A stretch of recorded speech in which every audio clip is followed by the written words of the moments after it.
In this video, I'll show you how to use PlantUML document to generate a work breakdown structure and how to use a PlantUML document to basically generate controls for your wireframes or any other uh, artifacts which you want to build while building a website or any application.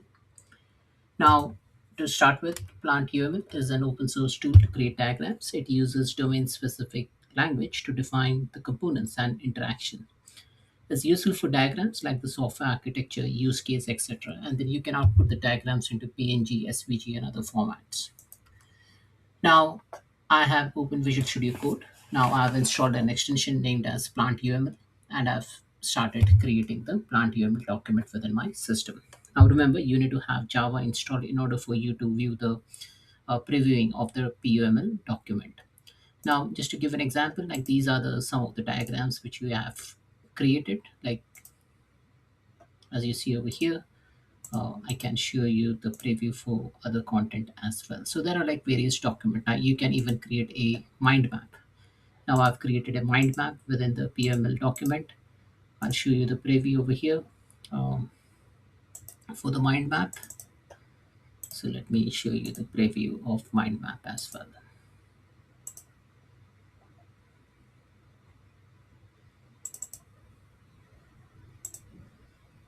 Now let me close all the document and show you the preview of mind map document. Now in this example, we are going to cover WPS, the work breakdown structure, how to create that work breakdown structure within the PML. So to start with, I'll just create wbs.puml. Now to start with the syntax, when you write a work breakdown structure content, you need to first understand the syntax, how to write that work breakdown structure. To start with the work breakdown structure, you have a syntax named as @start WBS, and you can call this as work breakdown structure, and ending is @end WBS. And this is a simple work breakdown structure. Now how to preview this? You just do a right click and preview the current document. Now there is nothing in the document, so that's why you'll not be able to see any specific thing. Now let me go ahead and put a plus sign and write power platform code. Then I will press enter, and then I'll put 2 plus sign, and this time I'll just call it as vibe coding, and 2 plus sign, and then I'll call it as power fx. I'll preview the current diagram. So 1 plus sign, 2 plus sign, and then I got 2 plus sign. Now let me go ahead and put 3 plus sign, and I'll call it as functions. 3 plus sign and power automate function. Preview the current diagram, and then I should be able to see the preview. Now remember, I've added 1 plus sign, 2 plus sign, and then 3 plus sign. So this is how you get to into the hierarchy. Now what if I want to add something within this particular structure? So if I just put, say, hyphen, and I'll call it as power apps code.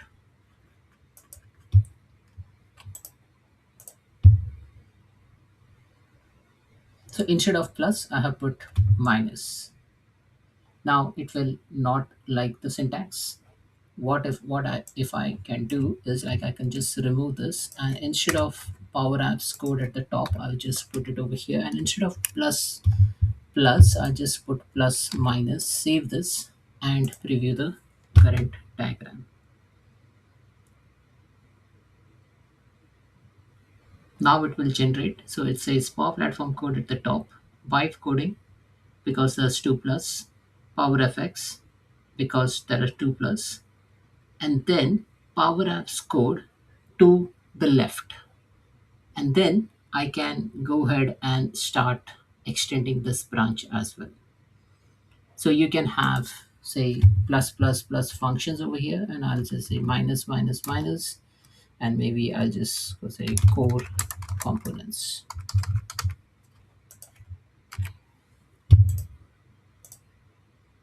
So you can use plus, you can use plus minus, but make sure that you use it in a correct order, and also you should know where you are adding this. Now, if you see here, core component, it has been added to the left of the function, and it is the parent is power effects because that's like it has got two arrows to it. Always remember there will be one root, which is the Power Platform code. This is where the code will start from, and then you can start building uh, all those WPS structure. So that's all about WPS. Now, what about controls? Now, let me add a controls dot PUML.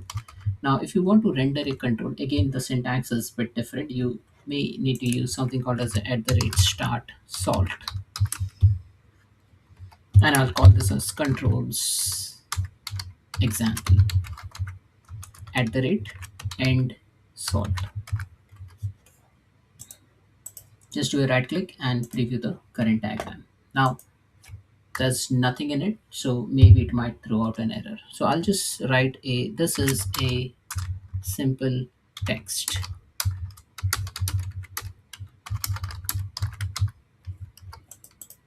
preview. Now if I want to render a control, like say take for example, if I'm building a wireframe for my project, then the wireframe can have multiple controls into it. Now, I've just taken one example. I've just put this as a simple text. Now, remember, this is like a function. Like, say, you need to pass in as a parameter over here. Now, if I pass this as a parameter, like it is part of this particular code block, then it should render the content correctly. So, start salt, controls example, and this is a simple text. So, this is the text which I have rendered. Now, if I put something in square bracket, that becomes a button. So this is like a submit button. I can render radio button. I can render checkbox. So if I want to add a radio button, so maybe this is unchecked radio button, and I have X checked radio button. So I can use the syntax to generate different controls. So I have a text, I have a button, I have a radio button, checked and unchecked. I can have a checked box as well. So this is a checked box, and let's see, can we generate an unchecked box? Preview current diagram, and then you should be able to see the check box, unchecked box, check radio button, and unchecked radio button.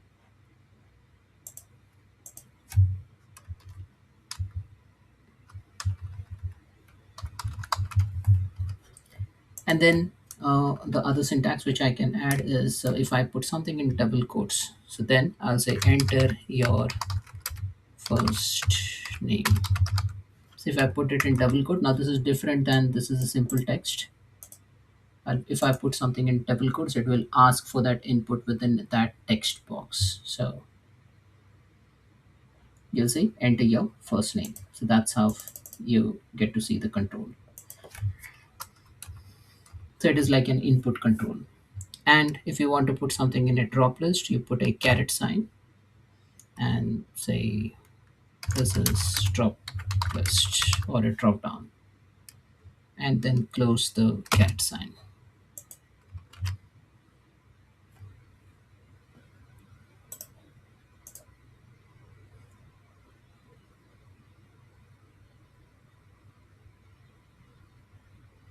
So this is how you can generate the simple control within plant UML syntax. So that's it, folks. This is all about WBS and generation of controls using PUML. Thanks for watching.